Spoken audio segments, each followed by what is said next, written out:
ನಮಸ್ತೆ. ನನ್ನೆಲ್ಲ media focus ವೀಕ್ಷಕ ಮಿತ್ರರಿಗೆ ಚೌಕಿ ಪುರಾಣ 19ನೇ ಕಂತಿಗೆ ಸ್ವಾಗತ.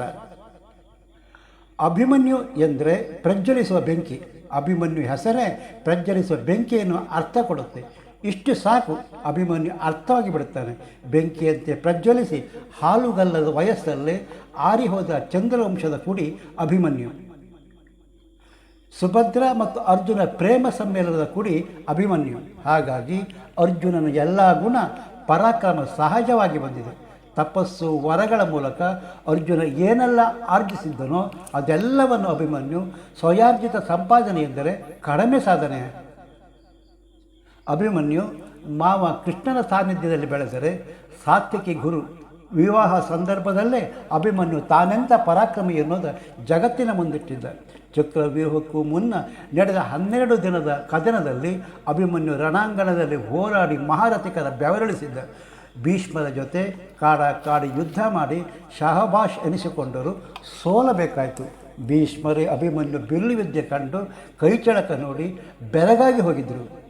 ಚಕ್ರವ್ಯೂಹ ಯುದ್ಧಕ್ಕೆ ಹೋಗಲು ತಾಯಿ ಸುಭದ್ರ ಒಪ್ಪಿಗೆ ಕೊಡದಾಗ ಧರ್ಮ ಸೂಕ್ಷ್ಮ ಮುಂದಿಟ್ಟು ತಾಯಿ ಬಾಯಿ ಕಟ್ಟಿಸಿದ್ದ. ಯುದ್ಧಕ್ಕೆ ಅಭಿಮನ್ಯು ಹೋಗದಿದ್ದರೆ ಪಾಂಡವರ ಸೋತಂತೆ, ಒಂದೊಮ್ಮೆ ಚಕ್ರವ್ಯೂಹ ಭೇದಿಸುವಲ್ಲಿ ಮಡಿದರೆ ಪಾಂಡವರು ಗೆದ್ದಂತೆ ಎಂದು ತಾಯಿ ಬಾಯಿ ಕಟ್ಟಿ ಹಾಕಿ ಸುಭದ್ರ ನಿರುತ್ತರಾಗಿ ಜಾರುತ್ತಿರುವ ಕಣ್ಣೀರ ಸರಗಿನಿಂದ ಒರೆಸಿ ರಣಾಂಗಣದಂತೆ ಹೆಜ್ಜೆ ಹಾಕಿದ. ಅಭಿಮನ್ಯು ಚಕ್ರವ್ಯೂಹ ನುಗ್ಗಿ ಅದೆಂಥ ದಾಂಗುಡಿ ಇಟ್ಟ ಅಂದರೆ ದ್ರೋಣರಿಂದ ಹಿಡಿದು ಮಹಾರಥಿಕರು ದಿಕ್ಕೆಟ್ಟು ಹೋಗಿದ್ದರು. ಚಕ್ರವ್ಯೂಹ ಯುದ್ಧದಲ್ಲಿ ಕುರುಸೇನೆ ವೀರರು ಕಂಗೆಡಿಸಿದ್ದಲ್ಲದೆ ದ್ರೋಣ, ಕರ್ಣ, ಕೌರವ ವೀರರಿಗೆ ಅಭಿಮನ್ಯು ತಾನೆಂಥ ಪರಾಕ್ರಮ ಎನ್ನುವುದ ಪರಿಚಯಿಸಿ ಕುರುಸೇನೆ ಹೈರಾಣಾಗುವಂತೆ ಮಾಡಿದ್ದ. ಕೊನೆಗೂ ಮೋಸದಾಟಕ್ಕೆ ಅಭಿಮನ್ಯು ಮಡಿದರೂ ಚಿರಸ್ಥಾಯಿ. ಗುರು ದ್ರೋಣ ಆಡಿದ ಮಾತು ಅಭಿಮನ್ಯು ಪೌರುಷ ವೀರವೇಷಕ್ಕೆ ಸಾಕ್ಷಿ. ವೀರೋದತ್ತನಾಗಿ ಕಾಣಿಸಿಕೊಂಡ ಅಭಿಮನ್ಯು ನಿನಗೆ ಸಾಯುಜ್ಯವೇ ಸಿಗಲಿ ಎಂದಿದ್ದು ಅಭಿಮನ್ಯು ಪರಾಕ್ರಮಕ್ಕೆ ಸಂದ ಗೌರವ. ಸ್ನೇಹಿತರೆ, ಮತ್ತೇಕೆ ತಡ? ಅಭಿಮನ್ಯು ಹಾಗೂ ಸುಭದ್ರ ನಡುವಿನ ಭಾವನಾತ್ಮಕ ಸನ್ನಿವೇಶಗಳ ಕಣ್ಣು ತುಂಬಿಸಿಕೊಳ್ಳೋಣ ಬನ್ನಿ.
ಚಕ್ರವ್ಯೂಹವೆನ್ನುವಂತಹ ಈ ವೇದವನ್ನು ವೇದಿಸುವುದಕ್ಕೆ ಬೇಕಾಗಿ ಸೂರ್ಯಚಂದ್ರರೇ ನಮ್ಮ ರಥದ ಚಕ್ರದ ರೂಪದಲ್ಲಾಗಿ ಬಂದು ನಿಂತವರಿದ್ದಾರೆ. ಅಭಿಮನ್ಯು ಕುಮಾರ, ನೋಡಿದಯ ಶತ್ರುಪಾಲಯ ಧಮನಕ್ಕಾಗಿ ನಮ್ಮ ರಥದಲ್ಲಿರುವಂತಹ ಹಯವು ನಭಜಂತರಕ್ಕೆ ಹಾರುವುದಕ್ಕೆ ಸಿದ್ಧವಾಗಿದೆ.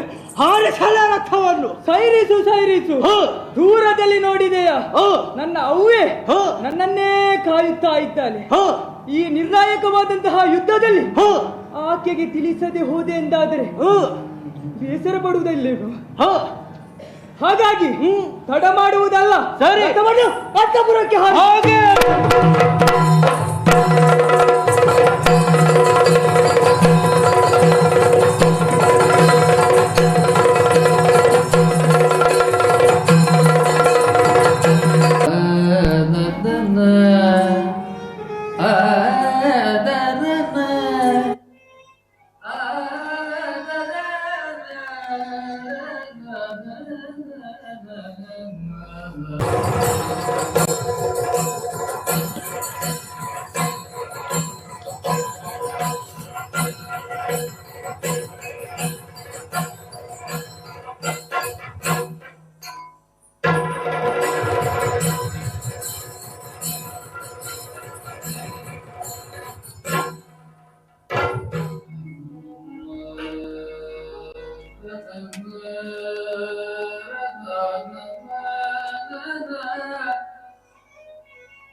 ಎತ್ತ ಗಮನ ಬಾಗ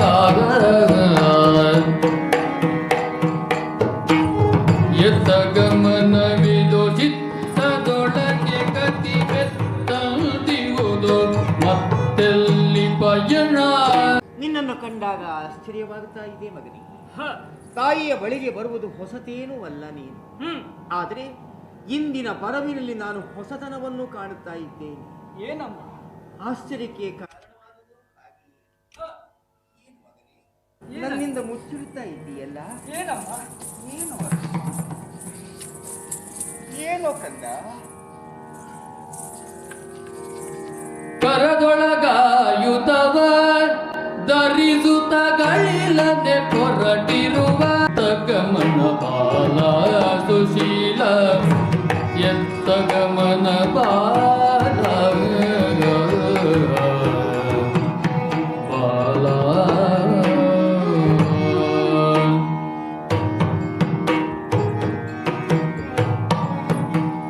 ಎದೆಗೆ ಸೀಸದ ಕವಚ ಹಬ್ಬಿಕೊಂಡಿದೆ, ಬೆನ್ನಲ್ಲಿ ಬತ್ತಳಿಕೆ, ಮುಖದಲ್ಲಿ ವೀರಾವೇಶ, ಕೈಯಲ್ಲಿ ಆಯುಧವನ್ನು ಹಿಡಿದುಕೊಂಡು ಈ ಹೊತ್ತಿನಲ್ಲಿ ಹೊರಟು ನಿಂತಿದೆಯಲ್ಲ ಕಂದ. ಹೌದಮ್ಮ. ಎತ್ತ ಗಮನ ಬಾಲ. ಇದು ಯಾವ ಕಡೆಗೆ ನಿನ್ನ ಪ್ರಯಾಣ ಹೇಳಬಹುದೇ ಮಗನೇ? ಗೊತ್ತಾಗ್ಲಿಲ್ವೇನಮ್ಮ? ಲಾಲಿಪುದೆಲೆ ತಾಯೇ ಎನ್ನ ಬಿಲ್ನಪವನ್ನು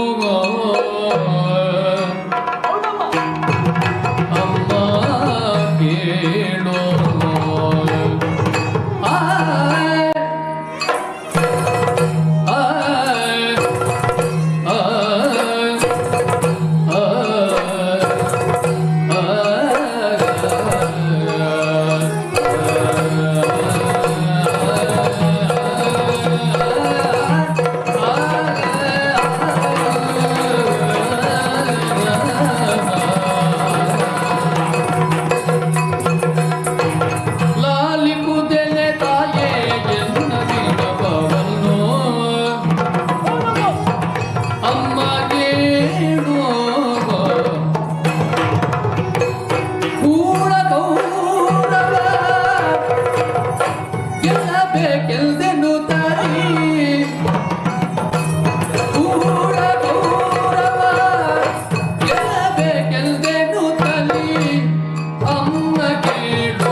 ಯುದ್ಧ ಆರಂಭವಾಗಿ ಇಂದಿಗ 12 ದಿವಸ ಕಳೆದು ಹೋಯಿತು. ಇದು 13ನೆಯ ದಿವಸ. ಇಂದಿನ ದಿವಸ ಕೌರವನ ಸೇನಾಧಿಪತಿಯಾಗಿ ಗುರು ದ್ರೋಣರು ಬಂದಿದ್ದಾರೆ. ಹೌದಮ್ಮ. ಆಮೇಲೆ ಬಂದದ್ದು ಮಾತ್ರವಲ್ಲ, ಏನನ್ನು ಮಾಡಿದ್ದಾರೆ ಚಕ್ರವ್ಯೂಹವ ರಚಿಸಿದಲಂತೆ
ರಚಿಸಿದವನಿದ್ದಾನೆ. ಹೌದೇ? ಅದನ್ನು ಭೇದಿಸುವುದಕ್ಕೆ ಸಮರ್ಥರಾದವರು ನನ್ನ ತಂದೆಯವರು.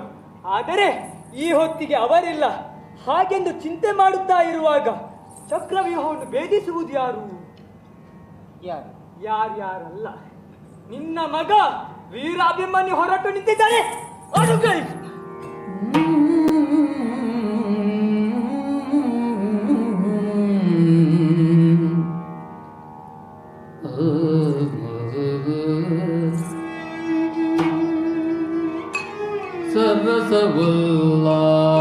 ಸರಸವಲ್ಲಾಸಮರವಿಂದೋ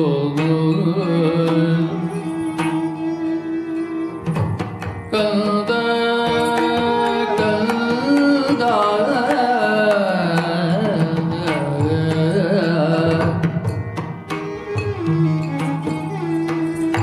ಕಲಶ ತರಳನ ಗೆಲ್ಲಲು ಅಭವಗರಿರು ಕಂದ ಕಂದ ಕಂದ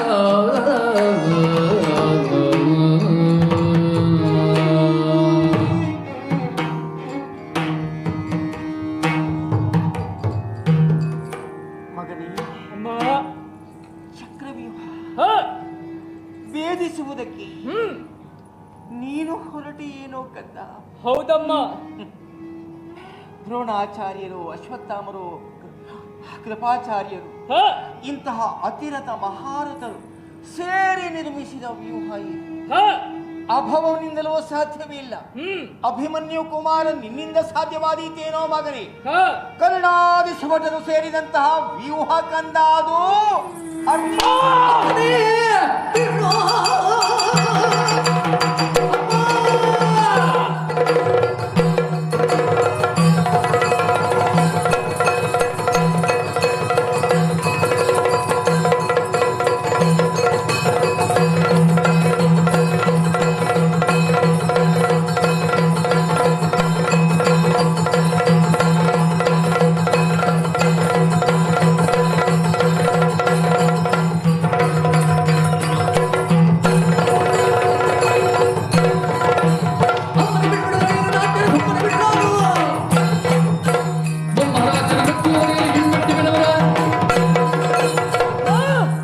ವೀರವನಿತೆಯಾಗಿ ನೀನು ಇಂತಹ ಮಾತುಗಳನ್ನಾಡುತ್ತಾ ಇದೀಯ. ಛೇ! ನಿನ್ನ ಮಾಯಲ್ಲಿ ಇಂತಹ ಮಾತುಗಳನ್ನು ನಾನು ಅವತರಿಸಿರಲಿಲ್ಲ. ಅಮ್ಮ, ನನ್ನನ್ನು ತಡೆಯುತ್ತಾ ಇದ್ದೀಯ? ಬೇಡಮ್ಮ, ಇಂತಹ ಮಾತುಗಳನ್ನು ಇನ್ನೂ ಆಡಬೇಡ. ಹೋಗುವುದು ಹೋಗುವುದು ಹೋಗುವುದೇ ನಾನು. ತಡಿಬೇಡಮ್ಮ, ಹೋಗ್ತೇನೆ ಹೋಗ್ತೇನೆ ಹೋಗ್ತೇನೆ.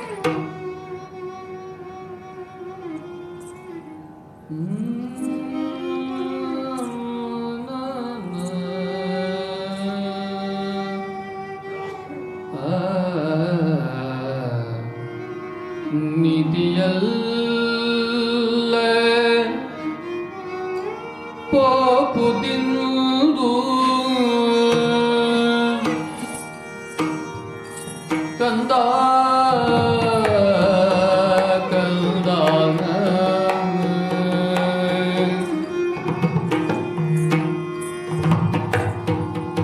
ಎನ್ನ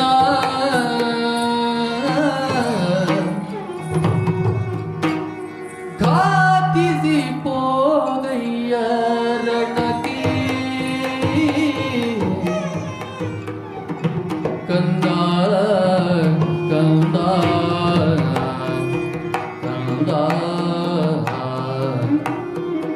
ಕಂದ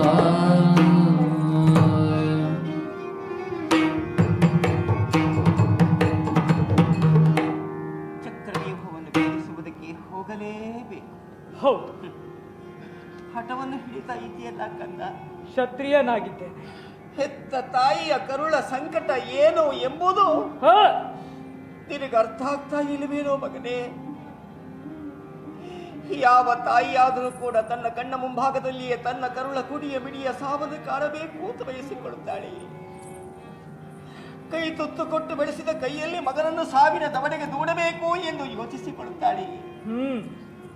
ಮರಣ ಅಂತ ಹೇಳಿದ್ರೆ ನಿನಗಷ್ಟು ಹಿತವಾಯಿತೇನೋ ಕಂದ. ರಣಕ್ಷೇತ್ರ ಅಂತ ಹೇಳಿದ್ರೆ ಆಟದ ಅಂಗಳ ಅಂತ ಮಾಡಿಕೊಂಡೆಯ. ಸಮರ ಅಂತ ಹೇಳಿದ್ರೆ ಅದು ಸರಸ ಅಂತ ತಿಳಿದುಕೊಂಡೀಯ? ಇಲ್ಲ ಕಂದ, ಇಲ್ಲ. ಹ ಹಠ ಹಿಡಿಬೇಡುವ ಮಗನೇ, ಹೋಗ್ಬೇಡುವ ನನ್ನ ಕಂದ, ಹೋಗಬೇಡುವ. ಅಮ್ಮ, ಯುದ್ಧಕ್ಕೆ ಹೋಗಲೇಬೇಕು, ಹೋಗತಕ್ಕದ್ದು. ಹೋಗಲೇಬೇಕು, ಹೌದು. ಹೋಗಲೇಬೇಕು. ಹ ಹೋಗು ಕಂದ, ಹೋಗು ಮಗನೇ. ಹ ಆದರೆ ಹೋಗುವುದಕ್ಕಿಂತ ಮುಂಚೆ ಹ ಹೆತ್ತ ತಾಯಿಯ ಒಂದು ಆಸೆಯನ್ನು ಪೂರೈಸಿ ಹೋಗ್ತೀಯೇನೋ ಮಗನೇ? ಅಮ್ಮ, ಒಂದು ಆಸೆಯ? ನೀನು ಹೇಳಿದೆ ಎಂದಾದ್ರೆ 100 ಆಸೆಯನ್ನಾದರೂ ನಾನು ಮಾಡಿಬಲ್ಲೆ.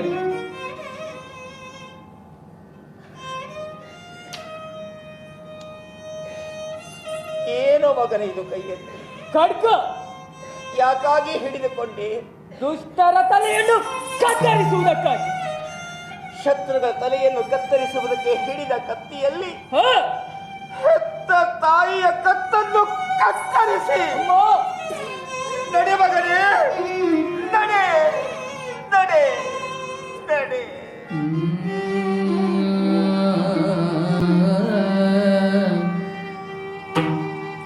ತಡೆವರೇ ಎಲೆ ತಾಯೇ, ಈ ಪರಿ ನುಡಿಯುವರೇ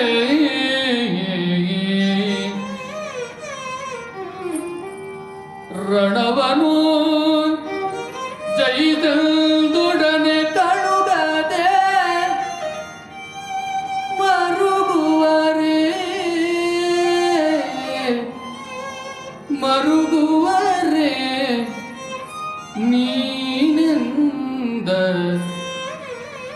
ಅಭಿಮನ್ಯೋ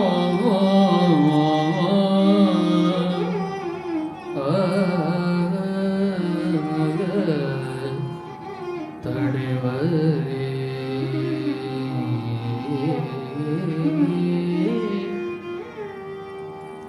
ಸುರಿವ ಕಂಬನಿಯನ್ನು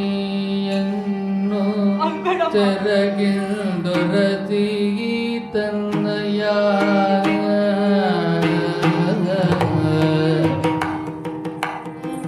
ಸುರಿವ ಕಂಬನಿಯನ್ನು ತೆರಗಿಂದೊರತಿ ಜನನಿಯ ಪಾದರ ಜವನು ಚಿರದೊಳಾದ ಜನನಿಯ ಪಾದರ ಜವನು ಚಿರದೊಳಾದ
ಸ್ನೇಹಿತರೆ, ನೋಡಿದ್ರಲ್ಲ ತಾಯಿ ಮತ್ತು ಮಗಳ ನಡುವಿನ ಭಾವನಾತ್ಮಕ ಸನ್ನಿವೇಶ. ನೀವಿನ್ನು Media Focus YouTube channel subscribe ಆಗಿರದಿದ್ದರೆ ತಕ್ಷಣ ಸಬ್ಸ್ಕ್ರೈಬ್ ಆಗಿ ಅಭಿಪ್ರಾಯ ತಿಳಿಸಿ. ಅಭಿಮನ್ಯು ಕುರುಕ್ಷೇತ್ರ ಪ್ರವೇಶದ ಸಂಚಿಕೆ ಮೂಲಕ ನಿಮ್ಮ ಮುಂದೆ ಬರುತ್ತೇನೆ. ಅಲ್ಲಿವರೆಗೆ ನಮಸ್ಕಾರ. ಜೈ ಹಿಂದ್.